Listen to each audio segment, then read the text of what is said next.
Welcome to another episode of Wisdom and Knowledge. I'm your host, Dr. Terry Warren, and today I have some really unique and interesting guests. We've all heard about the CIA, the Secret Service, the spies. Matter of fact, in the media recently, there's been a lot of stuff about spies. But nobody really understands what that world is all about. Today, I have some very interesting guests. I have AJ and Jed, and again, Rydell is with us. And these gentlemen, and by the way, welcome to the show. Thank you. Thank you. These gentlemen and this young lady, all Christian, but in a world that probably is mainly controlled by those that aren't. And their background is such that they are sort of the people behind the ones that train and teach those special agents and all of that.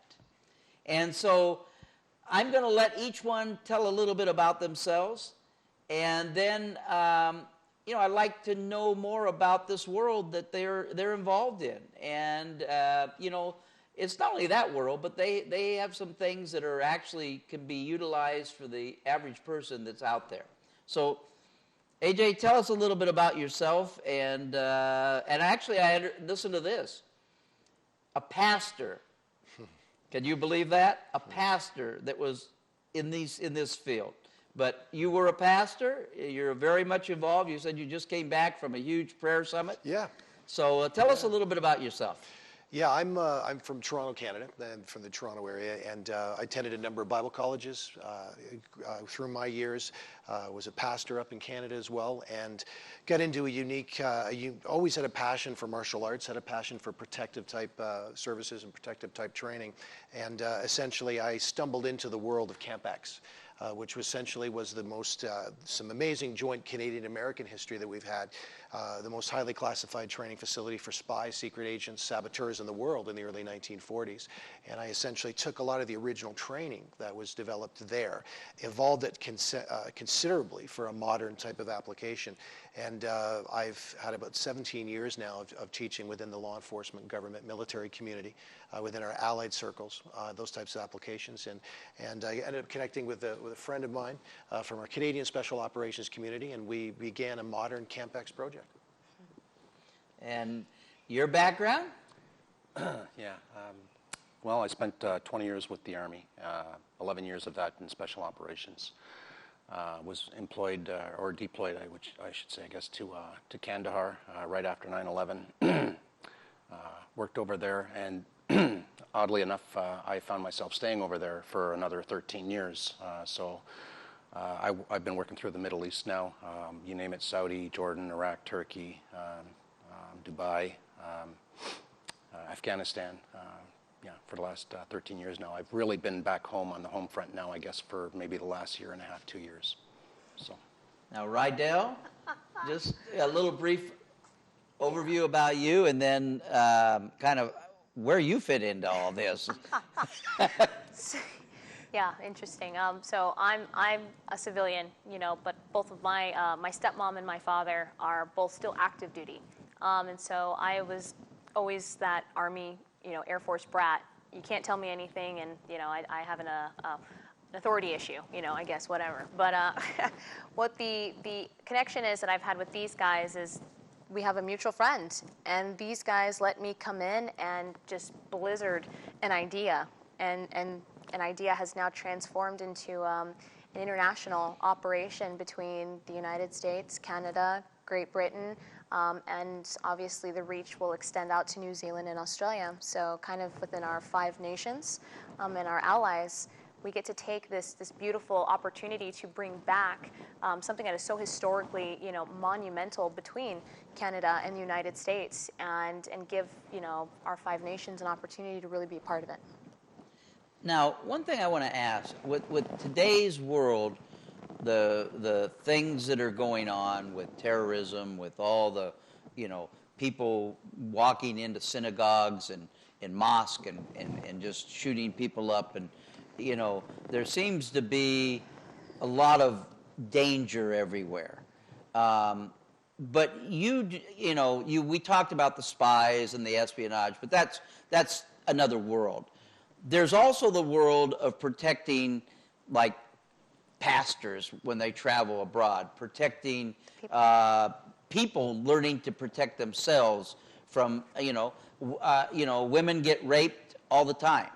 And so this whole area of, you have to have wisdom.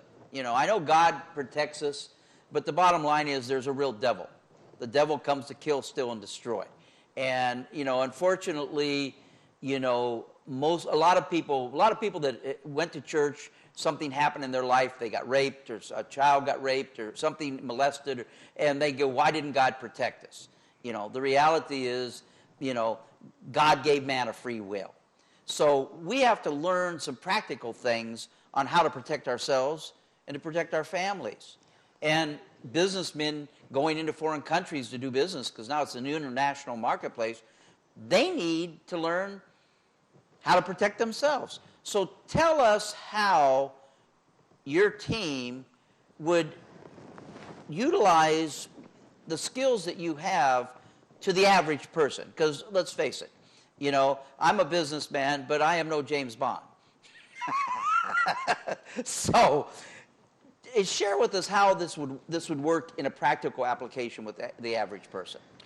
One of the big differences is that, as most of us, I think, would think about a lot of protective types of skills.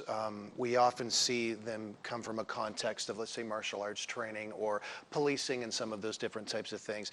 The background that Jed and I come from within a special operations capacity and working in that environment, essentially very much is focused on being able to deliver skills in a very short period of time to people, all right, which is a very, very different kind of context for real life applications. And so really one of the things that we've done is being able to take a very definitely a professional level of training and subject matter, and in that spirit or frame of reference where we can take folks that really don't even have a background and train them within a very short period of time to be able to reproduce those skills. So really we are staying true to the background that's backgrounds we've been involved in, but again, being able to tailor that very specifically to average folks that don't have 15 or 20 years to be able to master, a long-term skill set. Yeah, and I mean, to go along with that, we can also put in place, teach the individual who might be traveling to a third world country or somewhere to the Middle East, just basically how to not make themselves a target, how to not stand out in public places, how to not follow the same routines, things like that. So. Yeah. So more of a preventative. Absolutely, and we can notch that up a level as well. I mean, we can definitely put in place people to travel with these executives overseas if need be. So it all depends on, of course, the pocketbook of the company that they're traveling with. So. Right, yeah. Just these guys are interesting because it's not only the mindset factors, but just kind of giving people back the ability to protect themselves, and I think what's quite intriguing about it all is when you give a person that ability to not only mentally be free, emotionally be free, but on top of it, know that they can defend themselves at any point, you're almost giving the people back their freedom. Okay. Now, when we were talking the other day, and this was interesting, this Camp X that you have, you're going to try to duplicate them in different locations.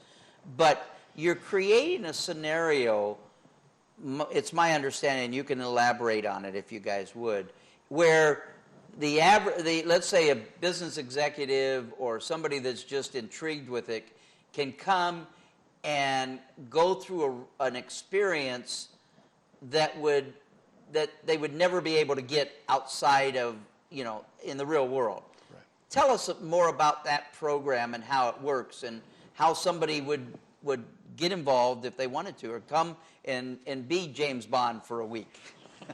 Well, we have a number of different streams, obviously, and we have the professional applications and roles that we work with and for. But we've certainly opened a door to I think, a very unique door for folks to really be able to experience, again, the world of James Bond, the world of a special forces operator, and to bring that into an environment, expose them to professional tradecraft that they would not get access to otherwise, and deliver it in a way that they really can internalize some of these skills in a way that it can work with them. And that's been the goal in putting this together. Yeah, not only do they learn specific skills that they can take beyond that 1 week or several days of training to employ when they do actually go somewhere overseas, but it also helps the group to come together as a team. It's just a fun exercise. And they will be working alongside of Special Forces operators and ex-federal agents while they're doing the whole thing. So. Now, what would they, let's say they came to you for a week, what would they experience during that week? They're going to learn. What we want them to learn is things like basic navigation, basic weapons, basic hand-to-hand. They'll learn how to plan a mission. We'll give them a target or an objective, and they will carry out that mission as a group. So imagine coming out of a helicopter. We're just going to throw you out of a helicopter in a forest, and you're all suited up, and you get to go have fun and rescue a life or explore or whatever the case might be. Now, it's not going to be a loaded gun, obviously, but it'll definitely give them an opportunity to know what it's like to go in, execute, and work together as a team. Okay, and you also offer, for example, let's say you're just an average housewife, and you're a single mom. There's no man in the house. They don't have a big dog. You also offer the ability to teach and train them some basic skills that will defend themselves from a 6'2" guy that's trying to rape them or attack them. Elaborate on that a little bit, if you would, because, other than, I guess what you said earlier, traditionally just, learning martial arts or carrying mace is the typical two things that people talk about. But there's a program that you said is easy to learn. Yes. Doesn't it take months and months of training? Right. But tell us what that would be, because I'm sure that there are many, many people out there that'd be interested in that. Yeah, when it comes to protection type skills, there's obviously a variety of tools that are used or needed. For example, from the area of open hand protection type skills, this is one of the things we've been really proud to team up with Dr. Antoine Chevalier, the three-term medical advisor to the White House. We take a very different approach of manipulating the central nervous system as opposed to try to beat somebody down and compete against them physically. And that's something that we bonded over, which was the effectiveness of that kind of approach. And whether it is the goal, whether it is open hand skill sets, mental skill sets, or again, weapon systems, defensive tools that you'd use, it really is to be able to take a method and actually deliver it to somebody to internalize that very quickly, as opposed to give them something, well, if you practice 1,000 times in the next month, you'll be able to reproduce that. It doesn't really work for most people. It's got to be practical, and it's got to be able to work for them in a very short period of time. Yeah. Okay. And Rydell, you're a woman. You've been a victim. Do you feel that's something that women should use and learn? Most definitely. I mean, especially, business women or single parents, I know for a fact that, in this day and age, women tend to be perceived as, a really easy target. And sadly, that's the truth. I'm 120 pounds, soaking wet, and it's like, what's going to happen if I go in this location, or, I'm here or I'm there and I'm by myself, and just knowing, again, that I could easily, protect myself and I can get myself home, or I could at least get enough time to get away, it gives me back my freedom. I don't feel like a slave anymore. Now, this Dr. Antoine, we had him on our show previously. Great guest, amazing work that he's doing. He has a passion for the veterans. And he feels that there's a synergistic approach between him and what you guys do to bring that veteran back to a functioning member of society, a person that's contributing to society, take away the depression and their low self-esteem, and how does that synergistic relationship work? He's going to physically get them to where they don't want to kill themselves anymore. He's going to get them out of depression. But then once he does that, then you guys take over and you take them to two different levels from there. Explain those two levels and how the practical thing that you're doing to allow that to happen. Well, where it really starts actually is Jed and I have developed some training modalities that very, very quickly can take an average person and really increase their level of confidence. All right, and so one of the first things that actually we do off the top is work with folks who have had challenges or had issues, injuries, or had trauma, stress, and we're able to very quickly train them and expose them to some things that really increase their confidence levels, which often has them basically more and more open to being exposed to other types of training and modalities and things like that. That's when the ball is passed to Dr. Antoine to work with them through the things that they have been contending with, and to try to change the outcome or course of what they're doing. And then we've had a phenomenal way to bring those things together with some things that Jed does. Yeah, basically just take them to a point now after the doc has worked with them, and after Rob has done and built up their confidence a little bit as far as some hand-to-hand techniques go. I've spent a lifetime basically facing obstacles and challenges in front of me, overcoming fears. And that's what we want to do with these guys as well, just to build up that confidence to the next level so that they can actually go out into society and contribute. So, and that's what's really important. So, yeah, I'll put them through a variety of different types of scenarios that would basically test their confidence levels for them to be able to overcome their specific sort of fears. So, How much of the work is physical and how much of the work is psychological, mental? Well, there's very definitely a large portion of what people contend with as they take in sensory input, process it, input, and so forth is mental. There's no question about that. What I have found in my particular space, and we represent a very unique team here, what I have found is that there are some key things physically that you can work with individuals to release that mental space, to be able to give them confidence and open. Very often people are so beaten down or have allowed themselves to become beaten down through life that it closes even their expectations and ability to be open to those things. And so most definitely, there's in my opinion or my space, there's definitely a very large part of that is psychological, but I have learned how to be able to take physical elements to be able to assist to open those doors. yeah, and a lot of my stuff is going to be physical. I want them to reach that breaking point. I want them to not give up. I don't want them to quit. So. Okay. Now, as a pastor, I'm going to ask a challenging question. How do you implement the spiritual into the middle of all this? Or do you? Yeah. Well, Oh, yeah. well, I tell you, I mean, first of all, on that front, I would say I've been challenged a few times. I was challenged once on national radio in the United Kingdom about, well, first of all, how can you be a believer in Christ? How can you have a relationship with Christ and teach violence and teach those, any of those types of things to start? And I gave probably about 5 or 6 scriptures and basically, but brought it back down to a standpoint of the fact that what our focus is helping people, giving them protective skills, giving them skills that will physically protect them, and to help further develop who they are as a person.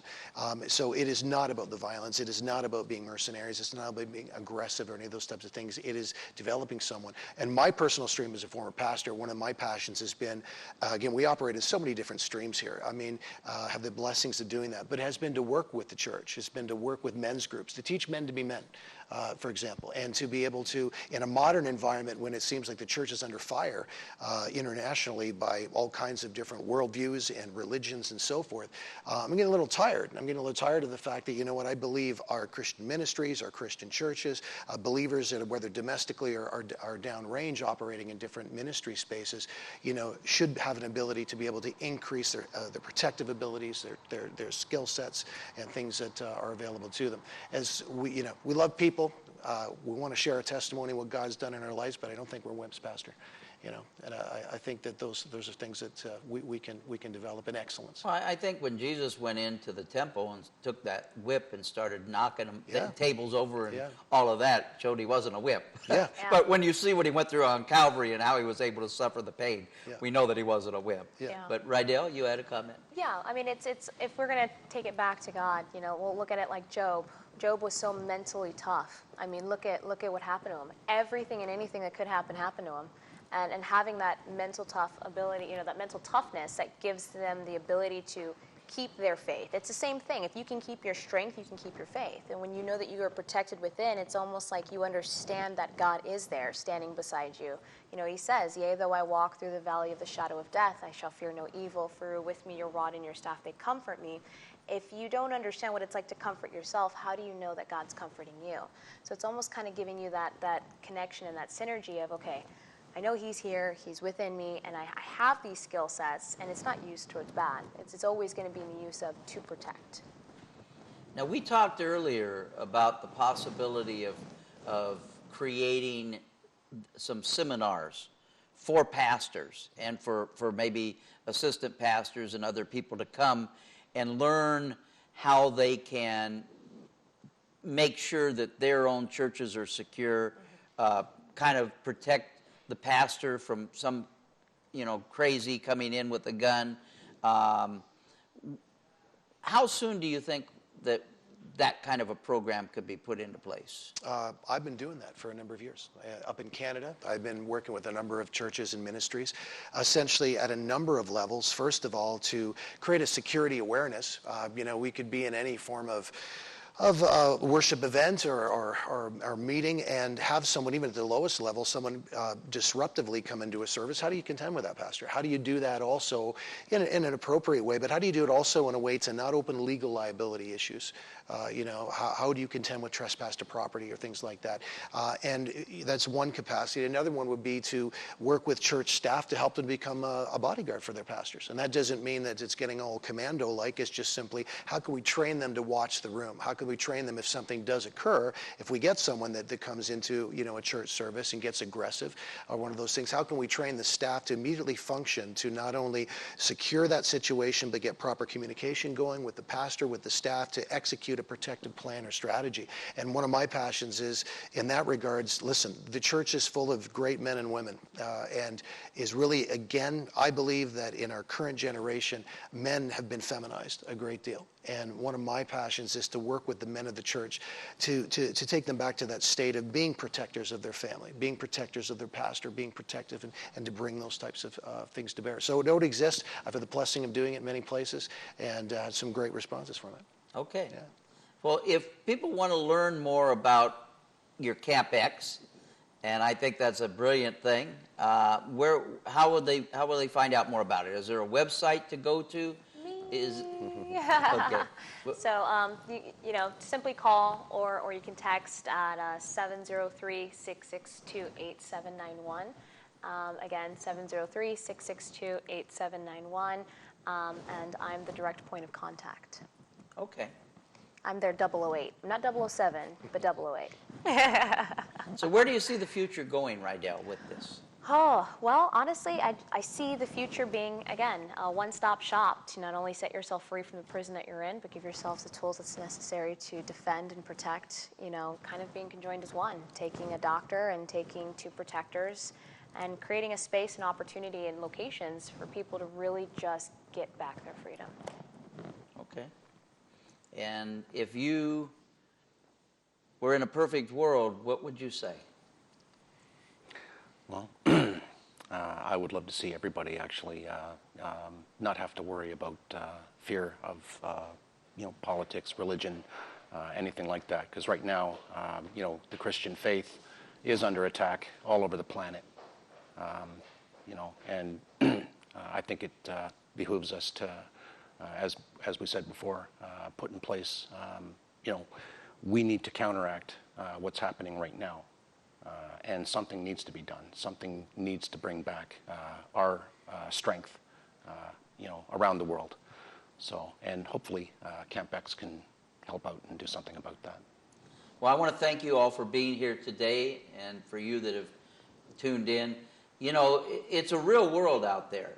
There are real challenges out there. There are a lot of crazy people out there. And, you know, I have a tendency to say, rather than being mentally ill, they're demonically possessed. But the devil is real. I know there are churches out there saying there's no devil. The devil is real. He's alive. He's active. He comes to kill, steal, and destroy. And, you know, the Bible says my people perish for lack of knowledge. And that's what happens. People are not knowledgeable on how to protect themselves. Churches are not knowledgeable on how to protect themselves as a church. And, you know, I think what you are doing is amazing. I think it's needed tremendously in the church. I think allowing men to become men, I think, is something that needs to happen. And I think that you will make a big impact with people. And not only do you do it here, but you do it all over the world. So, you know, God gives people different skills, different abilities, and not everybody's called to stand in a pulpit. So I want to thank you for being on the show today. I think the information that you gave is very important. I'm excited about what you're doing with Dr. Antoine. You know, I think that this group and this synergy between all of you is amazing. And basically, you're all just transforming lives. So may you all be blessed. Thank you again for being here. And for those who are watching, thank you for tuning in.